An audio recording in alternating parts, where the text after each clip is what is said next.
नमस्कार दोस्तों, आप सभी का बहुत स्वागत है मेरे चैनल पर। तो कान्हा जी का एक बहुत प्यारा भजन सुना रही हूँ। बहुत पुराना भजन है, बहुत ही मनमोहक भजन है।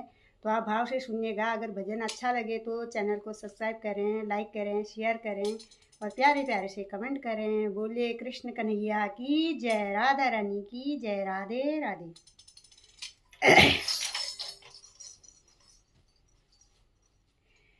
श्यामा ने बसो वृंदावन में, मेरी उम्र बीत गई गोकुल में। श्यामा ने बसो वृंदावन में, मेरी उम्र बीत गई गोकुल में। श्यामा रस्ते में भागे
बोलो कृष्ण कन्हैया की जय, राधा रानी की जय, राधे राधे।